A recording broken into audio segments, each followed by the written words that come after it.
Hello po, isang magandang araw po sa ating lahat. And kumusta po kayo? Ako po si Ate Mel. And sa lahat po ng mga nandito po ngayon, no, Virgo, welcome po sa channel po natin. Ako po si Ate Mel. And sa ngayon po, magbibigay po ako ng reading plus additional po tip or numerology and combination with tarot card. And eto lang pag-iisahin po natin at tingnan po natin kung ano po ang pwedeng kalalabasan sa inyo sa lahat po ng tinatawag po natin na lahat po ng zodiac. So, ngayon guys, alam nyo guys, parang nagkaroon po ako ng bagong insight, no? Kasi talagang bawat isa sa atin is, or bawat isang zodiac, or bawat zodiac po is, aaralan ko po, no? Kung ano po talaga ang lakas nyo, kung ano po ang kakayahan ninyo, ano po yung kakulangan natin, no? Kasi po, para sa akin kasi, bawat isa sa atin dapat gising na. I know na imposible yun, no? Pero sa akin po is like, sa mga nauna, sa mga awaken na, sa mga tao po na parang bukas na po ang intuition po nila, bukas na po ang pagkatao nila, parang inaarok na talaga nila kung saan sila galing, kung ano sila, din ano po talaga ang dahilan kung bakit po sila nandito ngayon. And bawat isa po sa atin, believe me or not, meron po tayong karma na tinatawag, o tinatawag po natin na, kumbaga sa akin, kailangan mong ma-attain. And kung makita ninyo ang mundo po natin ngayon, hindi na siya katulad ng dati, no? As I said, 2025 po, magkakaroon po ng panibagong outbreak po na kung saan ang bawat isa sa atin magkaroon po ng mas malala po na problema. Mas malaking problema pa po ang kakarapin po natin. So, sa akin, hindi yung doom and gloom po, kundi okay lang yung pagsubok. You know, ang pagsubok po is like talaga pong ititesting ka kung ano, kung hanggang saan ka, kung ano po ang kakayahan mo. And sa akin po is like, ang pagsupog po is a way na para talagang kailangan mong matuto. Kailangan mo talagang matuto, kailangan mo talagang malaman mo kung ano po yung kakayahan mo, kung ano ang gagawin mo. Susubukan at susubukan ka talaga. Etong mundo natin, itong physical or third dimension natin, is grabe po talaga ang tinatawag po natin na yung tinatawag po natin na bakbakan po sa spiritual. And hindi po tayo mananalo kapag hindi mo talaga aarukin kung ano po yung pagkatao mo, no? Alam ko naman na hindi lahat talaga po, pero sa akin po at least, no, sa 10 ko na nare-reading o sa 10 ko na mga tao, at least pagkaroon po kayo ng idea, no? Kahit gaano ka pa katanda, it's okay, never been too late, no? So ngayon po, kung tingnan po natin ang Virgo. Ang Virgo po is nasa 6th house po sa lahat po ng ating zodiac, sa ating constellation. Kung titingnan mo yan, mula sa Taurus, no, hanggang Leo, kayo po ang pang-anim na Virgo, kung titingnan po natin. Or Virgo po, pang-anim po, is in the 6th house. Now, kung i-add mo yung 6, tapos 2025, you're gonna have 6 plus 2 plus 2 plus 5 is equals to 15. And 1 plus 5 is equals to 6. Parehas lang po dito, 6th house. Sa lahat po ng zodiac, parehas din po yung findings ko dyan. And ang zodiac, ang Virgo, kung ating i-connect po sa ating major arcana sa tarot card, mag-represent pala siya ng the Hermit. Akala ko ang Virgo represent siyang the Virgin or the Star or the Hope, no? Ito yung akala ko na connected. Pero nung ni-research ko pala talaga siya, ang Virgo po is connected po siya sa Hermit. Itong matandang lalaki na parang kumbaga sa akin, sawa na po sa mundo po na kung saan sawa na siya sa ingay ng mundo, sa mga mundo po natin na hindi, kumbaga sa akin yung gising, yung ingay. Okay, sana nagising niyo ako guys, no?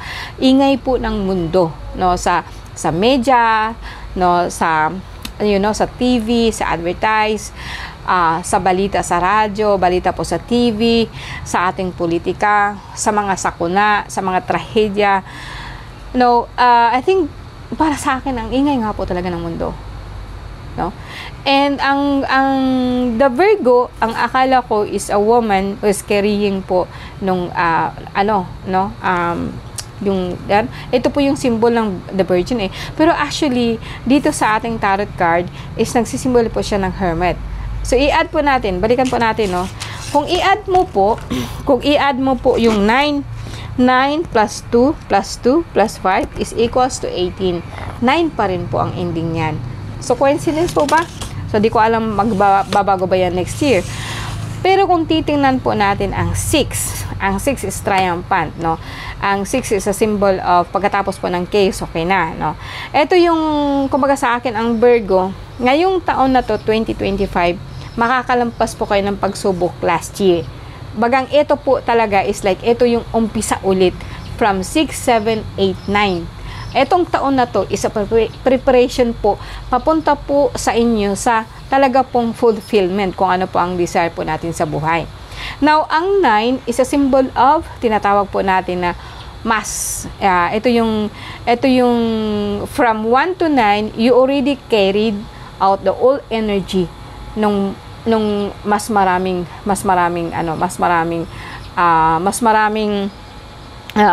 more on consciousness, more on, parang kumbaga sa akin, after po na parang nagtagumpayan mo na, no, nakalampas ka na po doon sa mula 1 hanggang 5 na mga pagsubok, para kasing 6 is like, papunta na po ikaw doon sa itaas, 6, 7, 8, 9. Malapit ka na po. This year, I think, ang 6 is just like, chaos na, and then 9, I think, ma-attain mo talaga po yung, ano po ba talaga ang conscious, ano po ba talaga ang gusto mo this year.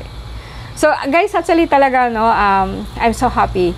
No, I'm so happy na nagkaroon po ako ng ganitong insight. And sana po ma-share ko po sa inyo and mahahawa po kayo sa energy ko. Alam niyo guys, no, kung babasahin po niyo lahat ng comment ko diyan sa baba, pagdating po sa sakit, no, grabe po ang mga tao ngayon sa sakit, no.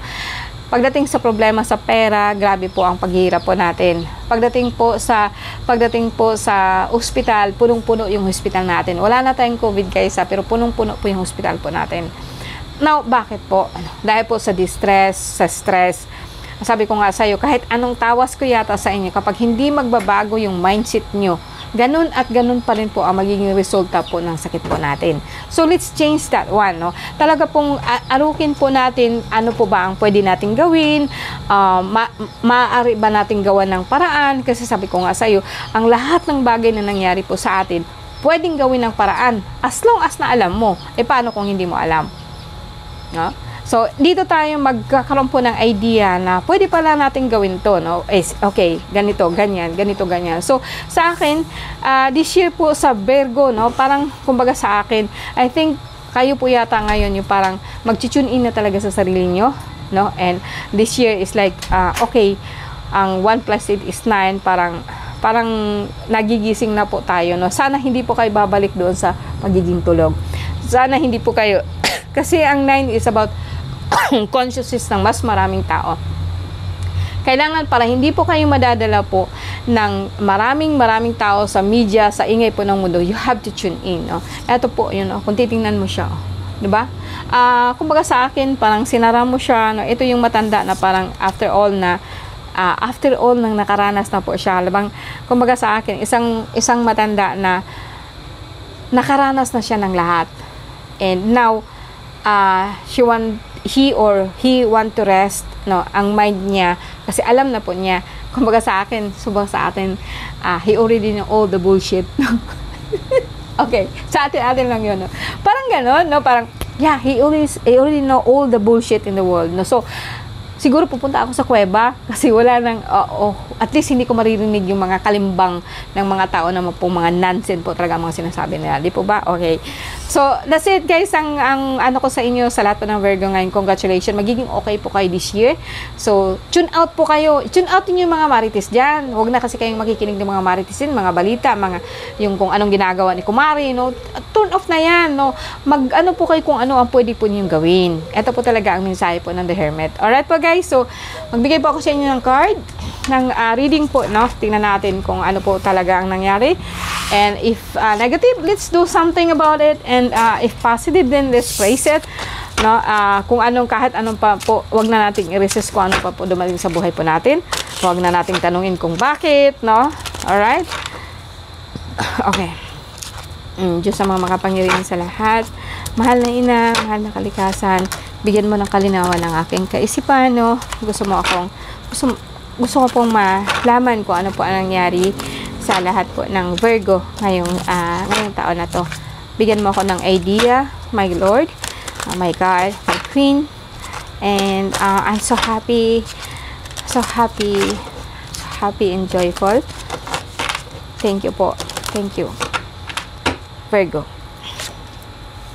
Okay, sa ngayon po guys, no, andito na po yung tinatawag natin na the first one, unang card, pangalawa, pangatlo, pang-apat, pang-lima, pang-anim.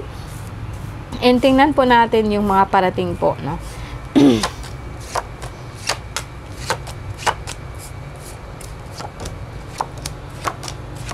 So, Virgo. Okay, ang nangyari dito is like, meron pa akong nakitang nakawan, meron pa akong nakita itong hindi pagkakaunawaan or pagsisinungaling about sa pera, no. Parang kumbaga sa akin, pwedeng ikaw to Virgo, na kung saan, meron kang hindi sinabi o meron kang hindi sinabi o hindi mo sinabi ang totoo, no, about po sa pera. And pwede pong sabihin po natin na cheating, or sabihin po kung sakasakali man pong iba to, no, iba. Parang ang ina na nangyari po kasi sa iyo ngayon is just like parang napakabigat ang pakiramdam mo dahil po sa pagsinungaling ng taong mahal mo, or in person po na kung saan talaga pong mabigat po ang ngayon, Virgo ngayon. Okay, Virgo guys, no, parang nakita ko na ang bigat po ng pakiramdam mo dahil ginagawa mo lahat para sa pamilya mo. And after that, malalaman mo na niloloko ka lang, especially pagdating sa pera. Ayun po ang nararamdaman ko sa inyo guys, no. And ito'y pwedeng sabihin po natin na wala ka po dyan sa bahay nyo. Pwedeng sabihin natin na ninakawan po kayo, and yung kapitbahay nyo lang naman malapit lang po sa inyo, no. Ngayon, pwedeng sabihin natin na mga anak lang po natin, kumbaga sa akin, hindi nagsasabi ng totoo. And talaga pong nasaktan kayo. Kasi nga po, parang kumbaga sa akin, is just like, yung kukunti na nga lang yung pera nyo, gugulangan pa. No? Yun po ang nakikita ko. And, but then, atong mentally mo, or ito yung tinatawag po natin na conscious mo, no, yung alam mo po na parang ang bigat-bigat ng pakiramdam mo, lahat ginagawa mo para sa pamilya, no, and umuwi ka laging pagod, and after that, sabi ko nga sa inyo, no, malalaman mo pa yung ganito, talaga pong madi-devastated ka. Pwede pong pag-uwi mo na ninakawan po kayo, pwedeng ganun po na nangyari, no. And but then parating po sa inyo guys is meron naman po kayong pera, meron kayong pera pong parating, although hindi siya ganun kalaki, pero meron, no. And may nakikita din po ako dito na kumbaga sa akin is like at itong mga parating po, itong mga nakaraan po na araw, para pong mayroon po pera po talaga ang dahilan nito guys, no. And itong pagkatapos ng sinabi ko sa inyo na parang nakawan kayo, ang parating po niyan is just like mayroong tutulong po sa inyo, o sabihin po natin na ang pinagagastusan mo ba ama mo, no? Pwedeng sabihin po natin na itong lalaking to, pwede din na inaasahan mo sana siya, medyo may edad na, may pera po siya, no. And kaso nga lang, itong tao din ito is just like puro din po siya gastos, no. So pwedeng sabihin po natin sa lahat po ng Virgo ngayon na ngayon talaga is like you are broken hearted, and talaga pong grabe po ang galit mo, paghihinagpis, no. And ito'y pwede po sa mga anak mo, pwede naman po sa magulang mo, kasi makita ko dito ang magulang mo hindi rin nagsasabi ng totoo. Kumbaga sa akin, kung ikaw is nagtatrabaho sa ibang bansa, and lahat po ang mga naiwan sa bahay puro sa nagastos, and nagsisinungaling sila sa'yo about sa pera na ganito lang, although kaya nga po talagang kumbaga sa akin, ang kunting-kunti na nga lang yung perang hawak mo, binigay mo pa sa kanila lahat. And ito talaga po dahil po dito sa lalaking ito na puro gastos lang, puro gastos, pati itong mga anak mo gastos lang din, no. And ito talaga pong talaga pong nakapandudumo po itong nabasa ko sa inyo. I'm so sorry, no, I was so excited before, but then ang sabi ko nga sa inyo, para makayanan mo ang lahat ng problema, you have to go in. Okay, you have to go in, no. Hindi naman sabihin na suluhin mo ang lahat po na nangyari sa iyo, kundi kailangan mo talagang pag-isipan kung ano po ang pwede mong gawin. And hindi ka man po makaka-escape, hindi ka po makakatakas po sa mga ganitong klaseng sitwasyon, kasi pamilya po natin to. pero meron ka pong paraan po para gawin to, no? And maybe I'm here, nandito po ako, and itong community po natin, sa lahat po ng mga nakasubaybay po sa akin, sana mabigay po tayo ng magiging friends po tayo dito sa ating community, and abot po tayo sa lahat ng ibang bansa, no? And bawat isa sa atin, tulungan po natin. Kailangan ko talaga ang tulong ng bawat isa para po magdasal po sa bawat isa po, no? Sometimes kasi pag nakatulong po tayo sa ibang tao, gumagaan din po yung pakiramdam po natin. And alam ko na bombard ka po ng problema ngayon, Virgo, no? Sa akin kasi like masakit talaga ang puso mo, no? Hindi naman po ako very proud, pero ang card ko po talaga is like 100% po siyang kahit sabihin naman natin na hindi siya 100%, pero magkakaroon po ako ng insight po kung ano nangyari sa inyo. And although sabihin po natin na sa susunod po, no, pwedeng sabihin po natin na may mga gastos po tayo, no, may mga gastos ka, pero hindi ikaw to, no, hindi talaga ikaw to, pali ikaw po ang bibigay ng pera, no. Ngayon, kung titingnan ko dito sa lahat, sabihin po natin na after all na nangyari sa iyo to, maano pa rin, grabe pa rin ang tiwala mo. Grabe pa rin ang tiwala mo na magiging okay ang lahat, kasi ang the Star and the Chariot and the Hierophant, no. Itong tatlong malalakas na entity or hierarchy is like tutulungan po kailan po sa sentro kasi ng card mo is your heart.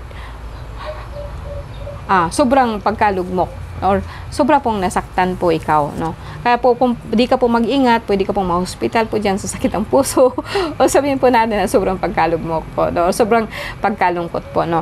Kumbaga sa akin, no. But let's see sa inyo guys, no. Tingnan natin kung ito pa rin po ba ang lalabas for the second tingnan natin kung ito pa rin po ba ang lalabas sa inyo na energy, no, sa inyo. Baka naman po sobrang excited lang ako kanina at mali itong naigawa ko, no. Tingnan natin, no. So subukan po ninyo, samahan po ninyo ako guys, no. Okay, balasahin natin ng maayos kung ganun pa rin po ba ang lumalabas. So, tingnan po natin. Virgo.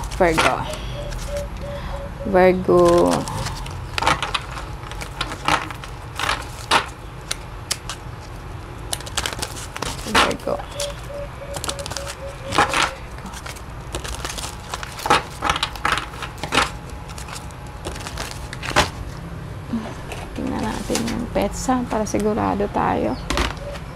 August 23 hanggang September 22. August 23. Para sigurado tayo guys, no. Virgo. August 23. August hanggang September 22 is in the 6th house. And the Hermit.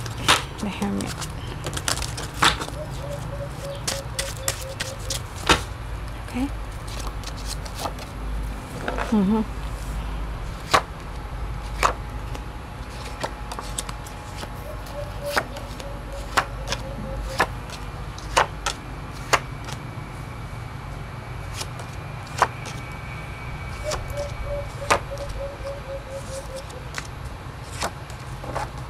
Okay. So,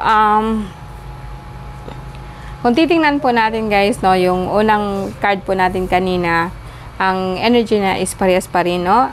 Makikita ko dito na sobra po talaga ang galit mo, no, parang sinumpa mo talaga sila, no. And biglaan po to guys, itong nangyari po to is biglaan po. So ang gusto kong iparating po sa inyo na meron po talaga nangyari po na hindi maganda, may disgrasya po, may po, no.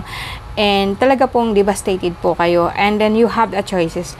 Two swords, no. Pwede po ikaw mamili kung ano po talaga ang kailangan mong gawin. Pwede pong pupunta ka doon or hinahanap po talaga itong kasi parang nakikita ko is nagtatago na po siya, no.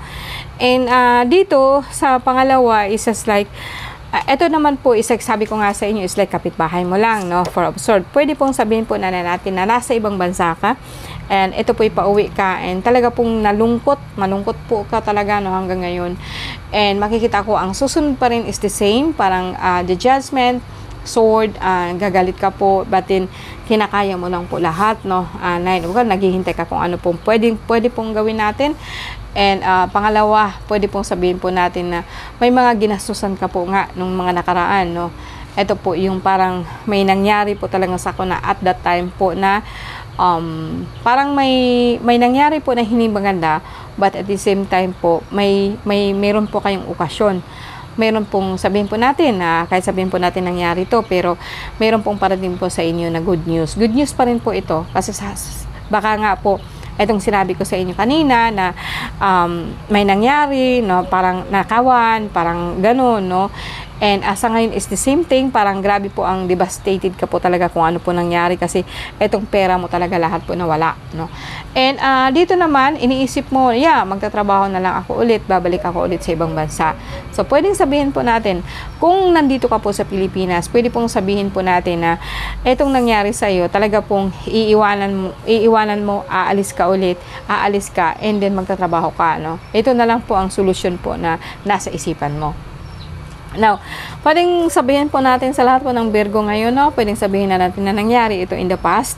And sa ngayon po, parang ito po yung gusto mong mangyari, na aalis ka na lang po kahit papano po and magsisimula ulit, no? Ito yung nakita ko sa inyo sa lahat po ng Virgo ngayon. And sorry if not resonated, no? Kasi ano po to, kumbaga sa akin, mas maraming tao, no, mas hindi po siya na-zoom in. Pero sa akin, majority po sa atin, ito po yung nangyari, no. Maybe not in this way na sinabi ko, but possible na ito nga po yung scenario na nakikita ko. So, Virgo, no, so, kung i-connect natin yan sa pagkakataong sa taong to, no, pwedeng sabihin po natin na sa ngayon kasi is like, sabi ko nga sa iyo, 2026 is magkaroon po kayo ng parang nangyari in the past, and then mayroong pagbabago last year, or may pagbabago in the past, and sa ngayon po is naka-recover na po kayo. Huwag na po kayong bumalik doon sa dati, no? And tuloy-tuloy lang po ang pagbabago. Siguro naman majority po sa ating Virgo ngayon is nagkakaroon na po kayo ng idea kung ano po talaga ang mundo po natin, kung ano po ang kailangan mong gawin. Hindi lahat po katulad ko, hindi lahat po talaga nakakapag-receive po ng information po sa ibang energy, pero para sa akin po, I think alam mo po na talaga pong ang pinaghirapan mo, itong mga pinaghirapan mo is like nawawala po talaga sa'yo. But magsikap ka ulit, bangon ulit, and then kahit papano po, baka naman kahit papano po makakatayo ka na po ng diretso sa susunod po na pagkakataon po, no. Maraming salamat guys sa lahat po ng Virgo, no. Godspeed para po sa inyo ang reading na to. And siguro nga is like mayroon tagang changes na nangyari sa iyo in the past, and so far ay papunta po kayo kumaga sa akin, pahilom na po yung mga sugat po na dinaranas ninyo. Pero grabe po talaga ang lugmok na dinanas ninyo, lalo na po pagdating sa problema po. So, okay guys, maraming salamat po sa inyo, and have a good day. Maraming salamat po, no. Ako po si Ate Mel, and bye-bye po. Love you. Bye-bye.